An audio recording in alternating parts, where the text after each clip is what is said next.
little stinker.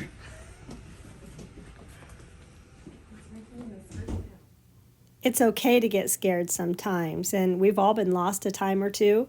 Tosh, the 11-year-old Chihuahua from Scottsbluff, had one of those times, but thanks to some kind folks in North Platte, Tosh is going to be okay. We got real lucky. I'm just so glad he's not out there in that snow. I'm so happy for him. Hi, C. Hi, baby. A simple stop for a potty break at the Flying J just outside of North Platte turned into a real scare for this family and their dog. Just stopped to get a quick break, and Yeah, that was and the worst. he just pulled out of his collar and away he We went. were chasing him for a good 20-30 minutes. We had sight on him. We just couldn't get him to stop. And we chased him, and there's all those semis in the back, and he had went down one row of semis, and my husband thought he was going to cut him off, and then lost him. And then some random people said they saw him up Everybody. where he was found up was that grassy so area. And I scared. mean, we've combed that so many times. I had my lab out there looking. We spent the night, but then the next morning, you know, we had to leave. Right. That Yeah, was the 'cause, like, hardest part, I'm was sure. driving I'm it. sure.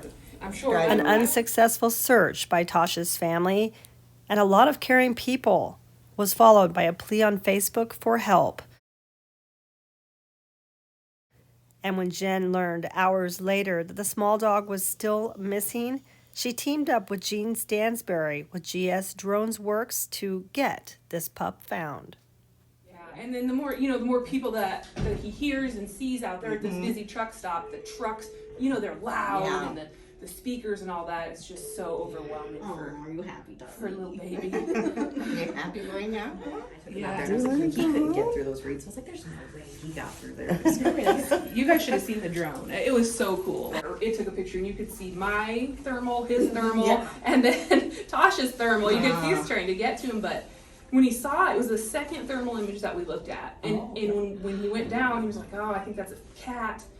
And I said, no, look at the mouth, because the mouth was lighter on that thermal image. I said, that's him. And so we went, and he was right under that drone. He saw Gene and was like, Gotta go. no. Yeah. I messaged him, and he immediately came back with like, yeah, I have this drone. I'm like, well, how does it work? And he goes, well, give me a call. So I called him. He said, I'm off work right now. Let's go out there and look. And this was at 5 o'clock, so it's getting dark.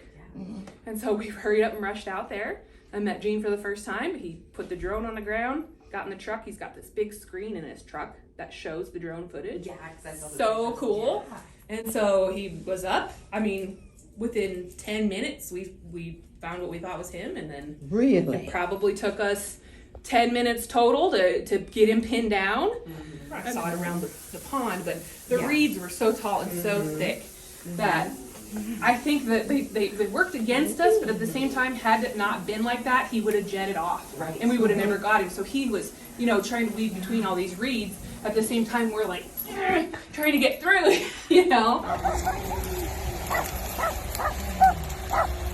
And then to get back out, poor Gene had to make me a path because I'm holding him. Oh, but Gene was amazing and so helpful, and this tool that he has can really save a lot of lives. Yeah. So I'm very excited that we've connected and he can help, because we've had dogs at the truck stop been lost many times.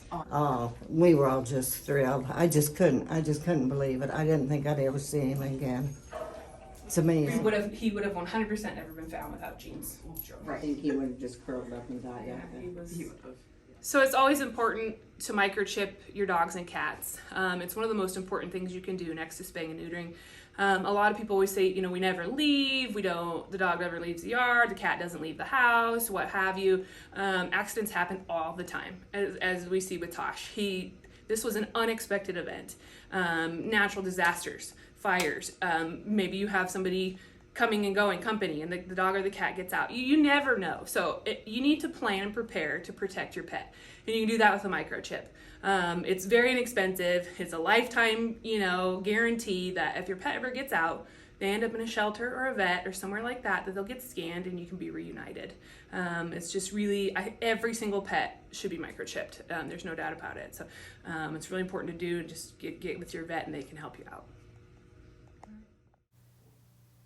A very happy ending to Tosh's adventure. Reporting from North Platte, I'm Melanie Standiford, Midwest Media.